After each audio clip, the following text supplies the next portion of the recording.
4th chapter है आपका संज्ञागत रोगी की सामान्य परिचर्या। सबसे पहला लिखो उसमें शौच कर्म। देखो इसका मतलब क्या है, प्रातःकाल उठने के पश्चात स्वस्थ एवं आतुर दोनों के लिए शौच आदि कर्म आवश्यक है। यदि रोगी इन कर्म को स्वयं करने में सक्षम है तो चिकित्सक की दिशा निर्देश संपादित करनी चाहिए। रोगी असक्षम है तो इनके कामों को संपादित करने के लिए परिचारक मतलब कि नर्सिंग की किसकी जिम्मेदारी होती है। अगर पेशेंट खुद कर रहा है तो ठीक है, वरना अगर पेशेंट से नहीं हो रहा, वो असक्षम है, तो किसकी रेस्पॉन्सिबिलिटी है, नर्स की। ठीक है, फर्स्ट लिखो उसमें शौच कर्म।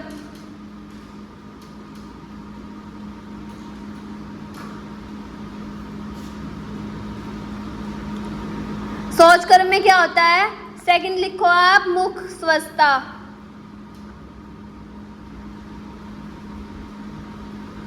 मुख स्वच्छता कैसे करेगा, पहले तो हमारी जीभ मतलब कि जीहा निलेखन।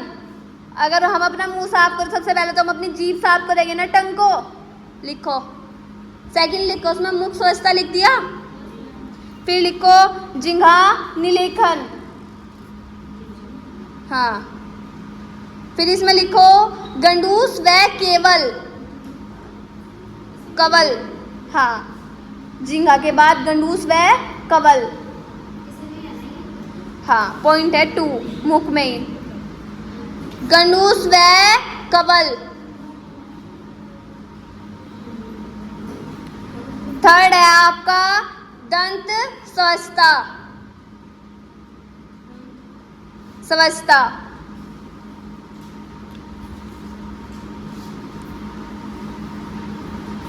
फिर नेक्स्ट है आपका त्वचा की स्वच्छता।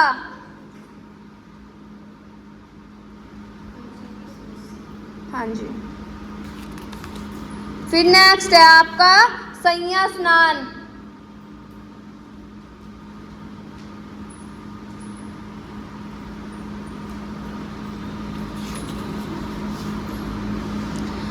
फिर आपका फिफ्थ है इसमें केश स्वच्छता।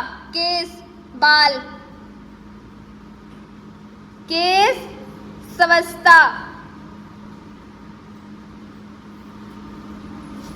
फिर इसमें नेक्स्ट है, ये इसका तो है नहीं, ये तो इतने ही पॉइंट है।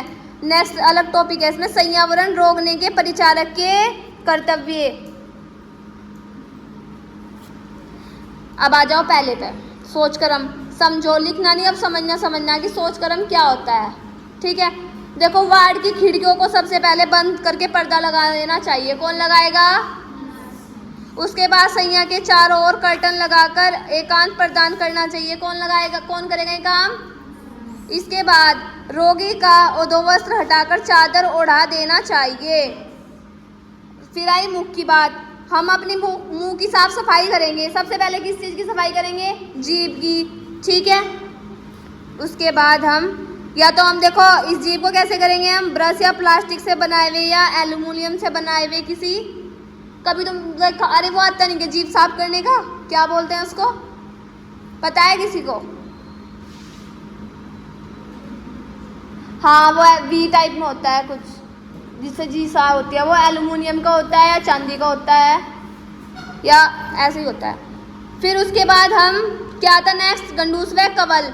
मुख के स्नेह द्रव्यों को धारण करना चाहिए। यह 2 प्रकार के साधारण है। देखो पता क्या, हनु प्लस सवर को बल मिलता है।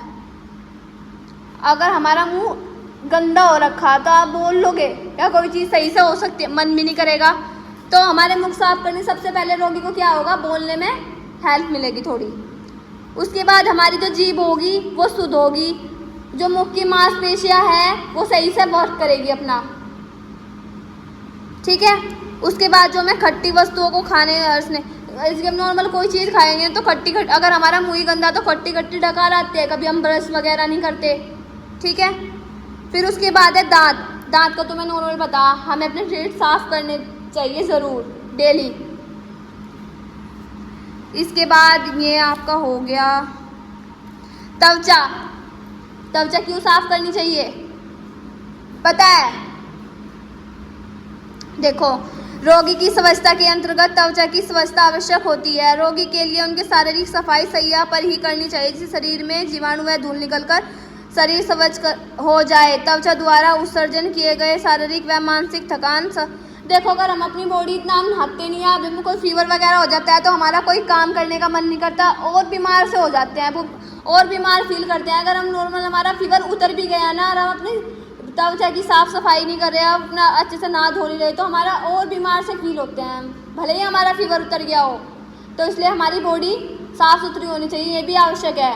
ठीक है, कौन सजेस्ट करेगा ये सब रोगी को? नर्स। किसका काम होता है? नर्स का। हेयर्स का मैंने आपको बता ही दिया।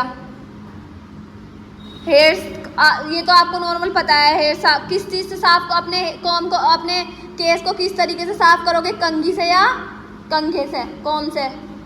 ठीक है, एक क्वेश्चन है आपका इम्पोर्टेंट, रुक जाओ मैं इस पर लिख दूँ। ये जो लगा रखी ना यहाँ तक, ये इम्पोर्टेंट है आपका बहुत ज़्यादा। फिर इसी में यह आपका दूसरा 20 नंबर में आता है सैया के सहायक उपकरण। क्या है? मेरे साथ बोलते रहो, सैया के लिखो।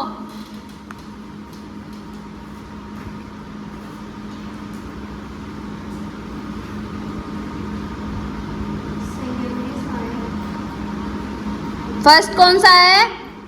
पलंग पात्र या बेड पेन? पलंग पात्र या बेड पेन?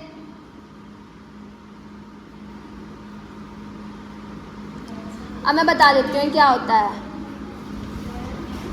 बेड पेन पता है क्या होता है? कोई पेशेंट होता है, उसे टॉयलेट करने में प्रॉब्लम होती है, नया नया ऑपरेशन होता है कुछ, तो उसके नीचे ना एक स्टील की ना इस तरीके से देखो ये लगा देते हैं। ठीक है, समझ में आ गया बेड पेन क्या होता है? अब नेक्स्ट है गर्म पानी की बोतल या हॉट वाटर का प्रयोग। इससे क्या होता है? जो ग्रस्त अंग होते हैं ना, उन्हें इसमें देकर चिकित्सक का आकर गर्म पानी की भरी बोतल टूटने की संभावना अधिक होती है, सावधानी पूर्वक करें। गर्म बोतल का आपको सबको पता क्या बेनिफिट होता है? पता है? गर्म सिकाई। नेक्स्ट है आपका विश्राम रेस्ट। क्या है? विश्राम रेस्ट। ए इसमें बैक रेस्ट है, बी इसमें नी रेस्ट है, सी इसमें फुट रेस्ट है। ठीक है, फिर आपका फोर्थ बेड क्रिस्टल, रेत की थैली, हॉट टेबल, बेड साइड लाकर, बेड साइड लॉकर हो गए।